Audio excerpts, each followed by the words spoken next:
दिसंबर 2024 में जारी भारत वन स्थिति रिपोर्ट 2023 रिपोर्ट से पता चलता है कि भारत का वन क्षेत्र 2013 में 6,98,712 वर्ग किलोमीटर से बढ़कर 2023 में 7,15,343 वर्ग किलोमीटर हो गया है। देश का carbon sink 30.43 billion ton CO2 के समतुल्य तक पहुंच गया है, जो 2005 से 2.23 बिलियन टन बढ़ा है। ये प्रगति भारत के NDC लक्ष्य 2030 तक 2.5 से 3.0 बिलियन टन के अनुरूप है, जो वन संरक्षण और आग की घटनाओं में कमी को दर्शाता है। 1971 में ईरान के रामसर में रामसर कन्वेंशन हुआ। भारत 1 फरवरी 1982 को इस सम्मेलन में शामिल हुआ। 1982 से 2013 तक 26 आर्द्रभूमियों को रामसर स्थल के रूप में नामित किया गया था। 2014 से 2024 के बीच भारत ने 59 और स्थल जोड़े हैं। 2024 तक देश में रामसर स्थलों की कुल संख्या 85 हो गई है। यह आर्द्रभूमि संरक्षण पर भारत के बढ़ते फोकस को दिखाता है। प्रकृति का संरक्षण भारत के मूल में है।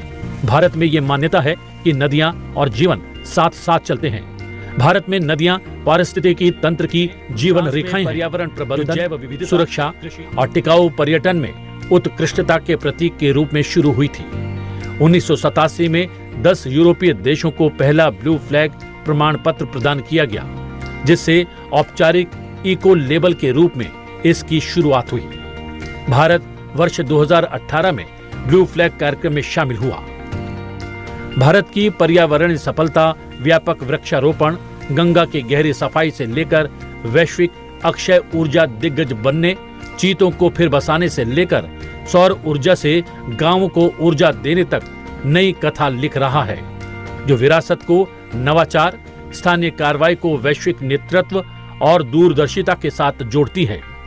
भारत का हरित परिवर्तन केवल एक नीतिगत बदलाव नहीं है, ये लोगों का आंदोलन है, एक वैश्विक प्रतिबद्धता है और आने वाली पीढ़ियों के लिए एक वादा है। जब हम एक कदम प्रकृति की तरफ बढ़ाते हैं तो वो हमें भविष्य का रास्ता दिखाती है। ये कहीं लिखी या कही गई 2015 में COP21 में लॉन्च किया गया था। ये ऊर्जा पहुंच और जलवायु परिवर्तन के लिए सौर ऊर्जा को बढ़ावा देने वाला एक वैश्विक मंच है। इसका मुख्यालय भारत में है। इसके 105 सदस्य देश हैं और इसका लक्ष्य वर्ष 2030 तक सौर ऊर्जा में $1 ट्रिलियन का निवेश जुटाना है। राष्ट्रीय हरित हाइड्रोजन मिशन जनवरी 2023 में लॉन्च किया गया। इस मिशन का उद्देश्य भारत को हरित हाइड्रोजन उत्पादन और निर्यात का वैश्विक केंद्र बनाना है। इसका लक्ष्य 2030 तक 5 MMT वार्षिक क्षमता हासिल करना है, जिसमें 8 लाख करोड़ रुपए से अधिक का निवेश, 6 लाख नौकरियों का सृजन और जीवाश्म ईंधन पर निर्भरता कम करना शामिल है। PM सूर्य घर मुफ्त बिजली योजना की 5 फरवरी 2024 को प्रधानमंत्री नरेंद्र मोदी ने शुरुआत की। ये दुनिया की सबसे बड़ी घरेलू रूफटॉप सोलर पहल है। कम आय वाले परिवारों को लाभ पहुंचाने पर केंद्रित इस योजना ने अप्रैल 2025 तक 11.88 लाख घरों में रूफटॉप सोलर पहुंचा दिया है। आदर्श सौर ग्राम के तहत सौर और ग्रामीण ऊर्जा आत्मनिर्भरता को बढ़ावा देने के लिए हर जिले में एक सौर ऊर्जा संचालित मॉडल गांव विकसित किया जा रहा है। 800 करोड़ रुपए के कुल परिव्यय के साथ प्रत्येक चयनित गांव को केंद्रीय वित्तीय सहायता में 1 करोड़ रुपए मिलते हैं। इस पहल का उद्देश्य पूरे भारत में सौर ऊर्जा संचालित ग्रामीण विकास के अनुकरणीय मॉडल बनाना है। मार्च 2019 में शुरू की गई PM कुसुम योजना सौर ऊर्जा संचालित सिंचाई प्रणालियों का समर्थन करके कृषि में सौर ऊर्जा को बढ़ावा देती है। ये नए सौर पंपों और मौजूदा पंपों को सौर ऊर्जा से भरने के लिए 30% से 50% केंद्रीय सब्सिडी प्रदान करती है। इस योजना का लक्ष्य आने वाले वर्षों में 49 लाख कृषि पंपों को सौर ऊर्जा से जोड़ना है, जिससे किसानों को पेरिस में COP21 में भारत ने 2030 तक गैर जीवाश्म ईंधन स्रोतों से अपनी स्थापित बिजली क्षमता का 40% हासिल करने का संकल्प लिया था और नवंबर 2021 में समय से पहले ये लक्ष्य हासिल कर लिया। ग्लासगो में COP26 में प्रधानमंत्री नरेंद्र मोदी ने लाइफ यानी पर्यावरण के लिए जीवन शैली लॉन्च किया, जिसमें टिकाऊ आदतों को प्रोत्साहित किया गया और बेकार उपयोग की तुलना में विचारशील उपभोग को बढ़ावा दिया गया। भारत ने जलवायु कार्रवाई के लिए 5 प्रमुख लक्ष्य पंचामृत भी पेश किया। फ्रेंड्स, क्लाइमेट चेंज पर इस वैश्विक मंथन के बीच मैं भारत की ओर से इस चुनौती से निपटने के लिए 5 अमृत तत्व रखना चाहता हूं, पंचामृत की सौगात देना चाहता हूं। पहला, भारत 2030 तक अपनी नॉन फोसिल एनर्जी कैपेसिटी को 500 गीगावाट तक पहुंचाएगा। दूसरा, भारत 2030 तक अपनी 50% एनर्जी रिक्वायरमेंट्स रिन्यूएबल एनर्जी से पूरी करेगा।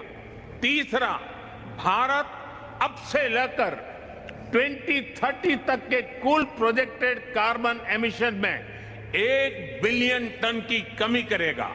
चौथा, 2030 तक भारत अपनी अर्थव्यवस्था की कार्बन इंटेंसिटी को 45% से भी कम करेगा। और पांचवा, वर्ष 2070 तक भारत नेट जीरो का लक्ष्य हासिल करेगा। ये पंचामृत क्लाइमेट एक्शन में भारत का एक अभूतपूर्व योगदान होंगे। पिछले साल बाकू में COP29 में भारत ने वैश्विक भागीदारी के माध्यम से जलवायु अनुकूलन और स्वच्छ ऊर्जा में अपनी प्रगति का प्रदर्शन किया। भारत ने वित्त वर्ष 2024-25 के दौरान अक्षय ऊर्जा के क्षेत्र में उल्लेखनीय प्रगति की है और अब तक की सबसे अधिक वार्षिक क्षमता वृद्धि हासिल की है। ये प्रगति स्वच्छ हरित भविष्य के प्रति देश की दृढ़ प्रतिबद्धता को दिखाती है।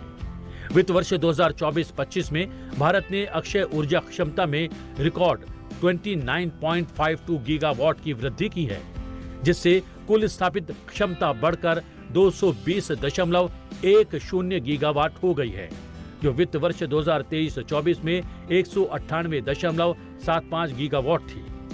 ये 2030 तक 500 गीगावाट गैर जीवाश्म ईंधन लक्ष्य की दिशा में मजबूत प्रगति को दिखाता है।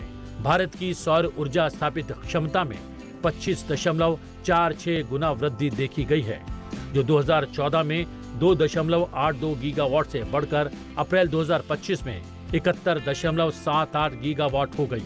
सौर टैरिफ में 65% की गिरावट आई, जो 2014-15 में 6.17 रुपए किलोवाट से घटकर 2024-25 में 2.15 रुपए किलोवाट दुनिया में सबसे कम हो गई है।